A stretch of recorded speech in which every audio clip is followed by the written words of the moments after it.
Hello, hi, and welcome to Tammy's Tribe.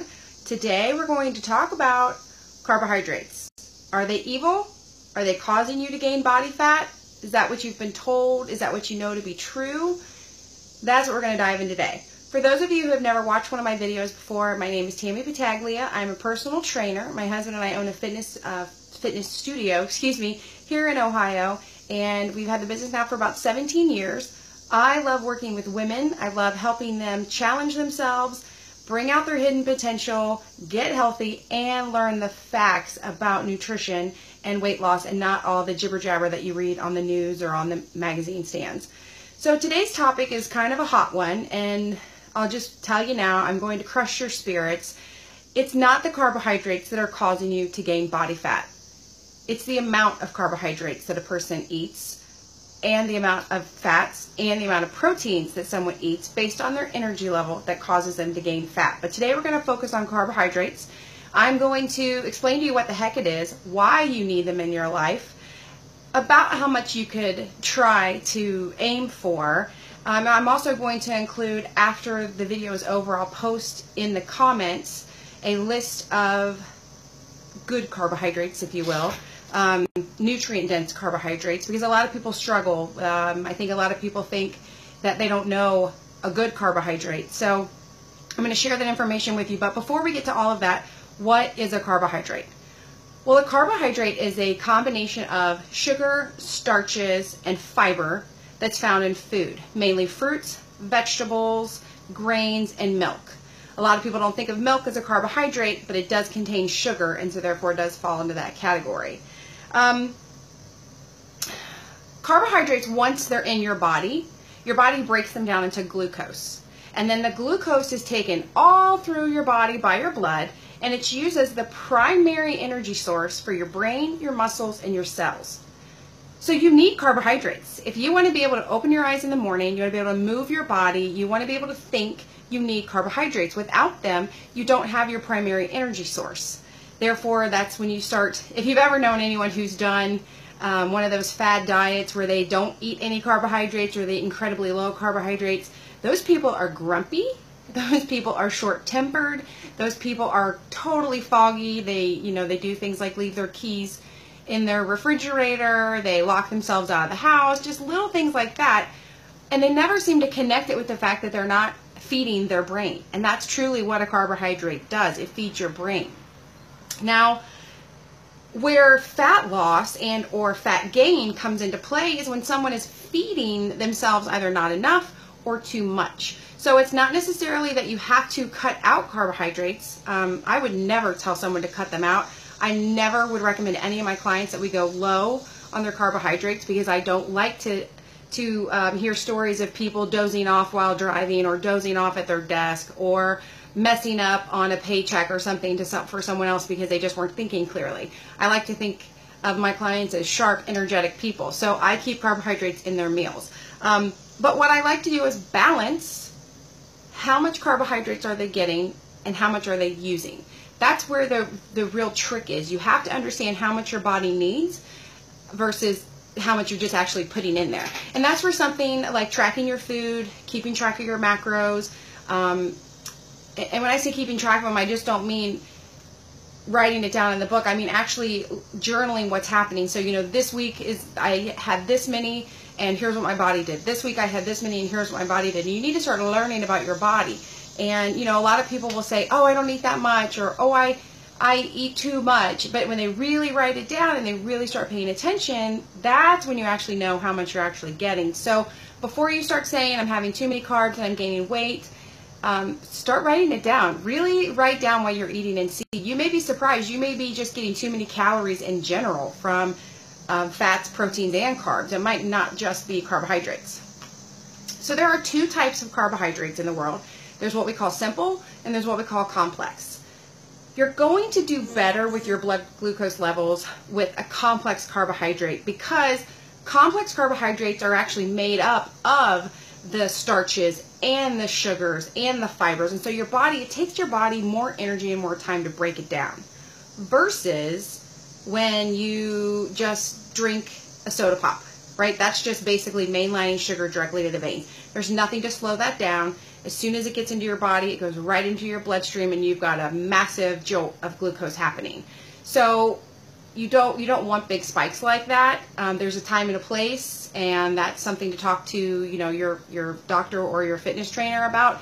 But general health-wise, that's not good for you. You just don't need that much all at once. So you want to start choosing carbohydrate sources that are more complex. And again, that's what I'll throw into the comments. What's a simple carb? What's a complex carb? Which are the better ones to choose? So one of the things I try to advise people when you're thinking about your carbohydrate intake, think about nutrient dense. Are you having a nutrient dense carbohydrate? Because I want you to have carbohydrates. I just want to make sure that they're the kind of carbohydrates that are treating your body well. So for example, you could have a donut or you could have an apple. Obviously one of those is more nutrient dense. Yes, one of them is decadent and delicious and goes right to your bloodstream and makes you feel like you're high for a second on your carb overload. But the other one will actually sustain your body, give you minerals, vitamins, and nutrition. So think about what you're choosing when you're picking your carbohydrates. Don't get rid of them, just pick good ones. You know, I'm going to touch on very quickly, and I'm not going to go into a lot of detail because each and every single person watching this video is different. We've talked about that before. There is no way for me to just throw out on a video, you need X amount of carbohydrates. I will tell you my guideline with any woman, specifically women, is never go below 100 grams of carbohydrates a day. I feel like when you go below 100, you're risking all kinds of just unhappiness that you don't need to deal with. So to me, 100 is low. That's a lower carbohydrate diet. Now we have some clients who are on anywhere from the 100 to up to 600. It just depends. You know, are they a marathon runner? Are they trying to put on muscle? Are they trying to lose body fat? Are they sedentary at work? Have they had other health conditions? There's so many things that play into it. So finding your actual range or goal is going to come through either working with a trainer one-on-one or the outside source that I've talked about a lot, Avatar Nutrition. There are ways for you to find your goal. Once you establish your goal, then you know how much that you want to be getting every day. But just know that every single person is different. And we could have a female client who is at 400 for 12 weeks as we watch her put on muscle, and then we might try to lean her out a little bit and drop her down to 150. So her meals will change drastically as well as her body, but she's never going low carb. I'm just not a fan of low carb. I don't know, did I mention that? I'm not a fan. You're going to hear things like carb loading, carb cycling. Let me just say now, you don't need that stuff. If you are not an athlete, if you are not competing on a stage someplace, you don't need that stuff. Don't fool yourself and say, oh, I ate like a little piglet yesterday, and now today I'm not going to. I'm carb cycling. And don't fool yourself and say, oh my gosh, I worked out really hard today, so I'm going to go ahead and give myself this because I'm carb loading. Just find the carb ratio that you need, stick with it, learn from it, and grow. Don't worry about all the fancy terms. Yes, they have a place and time, but for your general overall health, which is what I think we like to talk about the most on this page of this group, you don't need the fancy stuff. To me, because some people start to learn the verbiage and they know just enough to be dangerous, that's when they start unknowingly using carb cycling and carb loading, and it just becomes kind of their excuse to why they're not doing what they should be doing, or why their body's not doing what they originally had been asking it to do. So yeah, carbs are not bad. Carbohydrates are fabulous. Am I saying go eat a bunch of sugar and get cotton candy and drink a soda pop?